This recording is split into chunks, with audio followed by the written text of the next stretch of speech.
दोस्तों, पर ब्रह्म परम पिता परमात्मा की इस सृष्टि में विभिन्न विभिन्न स्वभाव के प्राणियों का निवास है। भिन्न भिन्न प्राणियों के निवास के कारण ही भिन्न भिन्न स्वभाव वाले प्राणियों की भिन्न भिन्न रुचियां भी हैं और भिन्न भिन्न रुचियों के अनुसार ही उनके पूजनीय भगवान इष्ट देव भी भिन्न भिन्न रूप में प्रकट होते हैं।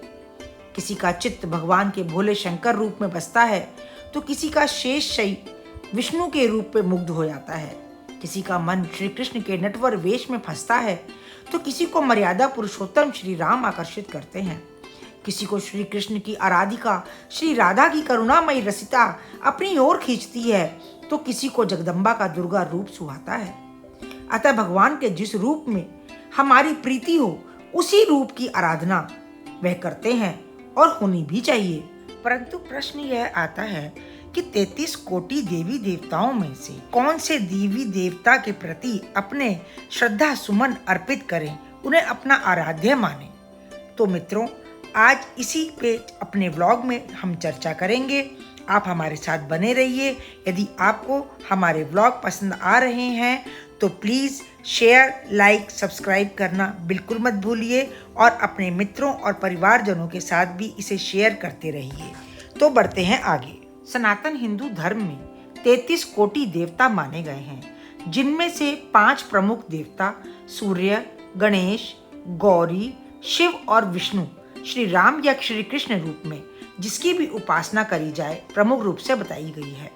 यदि किसी देवता को किसी और देवता से बड़ा बताया जाता है या किसी भी तरह की तुलना करी जाती है तो मित्रों यह एक बहुत बड़ा पाप है। परंतु यह भी सत्य है कि ऐसी स्थिति में मनुष्य के मन में व्याकुलता बनी रहनी कि किसको इष्ट माना जाए वह भी स्वाभाविक है।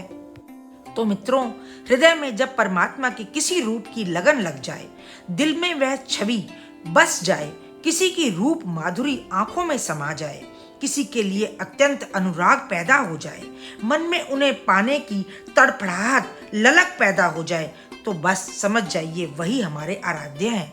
ऐसा मान लेना चाहिए और जान जाना चाहिए। श्री कृष्ण के मथुरा जाने के बाद जब उद्धव जी गोपियों को समझाने ब्रज में आते हैं, तब गोपियां उद्धव जी से कहती हैं, यहाँ तो श्याम के सिवा कुछ और है ही नहीं, सारा हृदय तो उससे भरा हुआ है, रोम रोम में कृष्ण छाया हुआ है, तो आप ही बताएं क्या किया जाए। वह तो हृदय में गड़ गया है और रोम रोम में समा गया है, किसी भी तरह से निकल ही नहीं पाता, भीतर भी वही है और बाहर सर्वत्र भी वही है। हमारी आराध्य के प्रति हमारी कैसी निष्ठा होनी चाहिए, इस पर पुराण कहते हैं कि मनुष्य अनेक जन्म लेता है, अतः जन्म जन्मांतर में जो उसके इष्ट रह चुके हैं उनके प्रति उसके मन में विशेष प्रेम रहता है। पूर्व जन्मों की उपासना का ज्ञान स्वप्न में भगवान के दर्शन से या बार बार चित्त के एक देव विशेष की ओर आकर्षित होने से प्राप्त हो जाता है। साधक के मन में प्राण में जब परमात्मा के जिस रूप में लगन लग जाए, जैसे गोपियों को श्री कृष्ण के मिलने से लग गई थी, तब उसे अपना इष्ट जान लेना चाहिए। मनुष्य के पूर्व जन्मों के कर्मों के कारण ही हमें परिवार या कुल प्राप्त होता है। परिवार में माता पिता या दादा दादी के द्वारा जिस देवता की उपासना करी जाती है, बचपन में उन्हें देखकर उन्हीं के प्रति हमारी भी प्रीति होती है। अतः माता पिता, दादा परदादा ने जिस व्रत का पालन किया हो, जिस देव की उपासना करी हो, मनुष्य भी उसी देवता का व्रत और पालन करने लग जाता है। पालन करने वाले साधक को कभी भी अपने इष्ट को, अपने आराध्य को कम या अपूर्ण नहीं आंकना चाहिए। उसे सदैव अपने परमेश्वर पर, सर्वेश्वर पर पूर्ण विश्वास रखना चाहिए।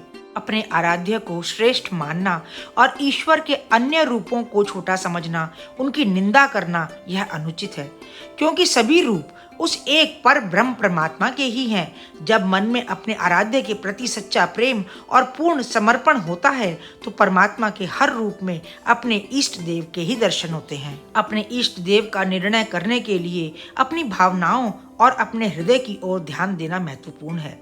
वह देवता जिसके प्रति आपको स्वाभाविक रूप से प्रेम और भक्ति महसूस हो, वही आपका इष्ट देव है।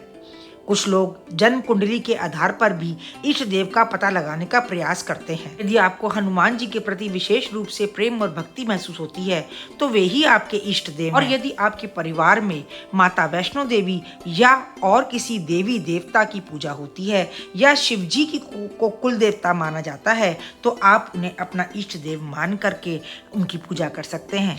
आज इस विषय पे मुझे एक बहुत ही पुरानी तुलसीदास जी की कथा याद आ रही है जो मैं आपसे शेयर करना चाहती हूँ।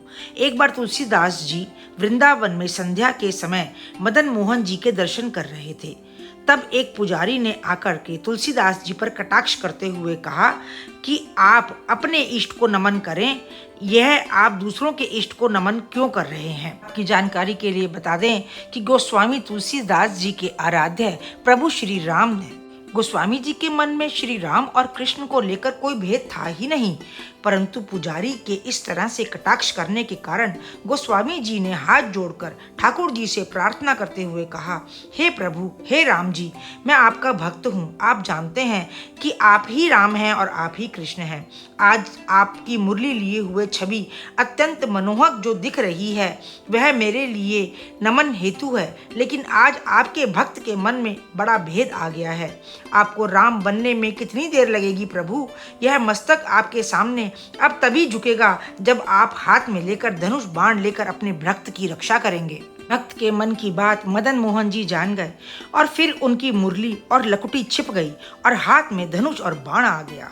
कहाँ तो श्री कृष्ण गोपियों और श्री राधा के साथ बांसुरी लेके खड़े होते हैं, लेकिन आज भक्त की पुकार पर श्री कृष्ण हाथ में धनुष बाण लिए साक्षात रघुनाथ बन गए। यह है मित्रों भक्त और इष्ट का अलौकिक संबंध। जो लोग अपने इष्ट की उपासना करते हैं तथा दूसरों के इष्ट को तुच्छ मानकर उनका तिरस्कार करते हैं, वास्तव में वे अपने इष्ट का तिरस्कार करते हैं, क्योंकि किसी भी देवता की निंदा करने का अधिकार किसी को नहीं है।